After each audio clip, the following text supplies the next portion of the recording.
এই মুহূর্তের সবচেয়ে বড় খবর HD Live 24/7 এ। बड़ी खबर Breaking news now on HD Live 24/7.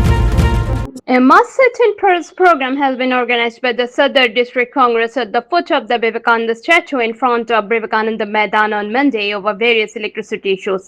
Sadar District Congress President Tanmay Roy and other Congress leaders have attended the program. From today's mass sit-in program, the Congress party has raised its voice demanding that smart meters must be cancelled.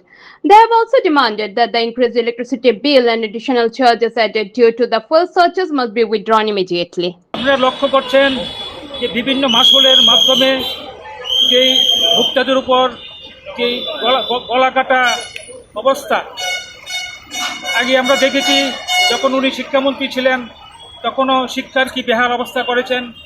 এখন বিদ্যুৎ নিয়ে উনি বলছেন যে বিদ্যুতের বিল সরকার বাড়ায়নি, সরকার যদি না বাড়ায় তা আমাদের এখানে বিদ্যুৎ মন্ত্রীর কী দরকার?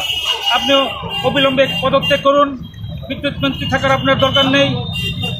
একদিকে দ্রব্যমূল্য বৃদ্ধি সহ মানুষ যখন নাজেহাল, পেট্রোল ডিজেল কেরোসিন গ্যাসের মূল্য বৃদ্ধি চলছে, নিট পেপার লিক, গার্জেনরা যখন নাজেহাল, তখন বিদ্যুতের বিল চব্বিশারে বাড়িয়ে দিয়েছেন। আমরা তার প্রতিবাদ জানাচ্ছি।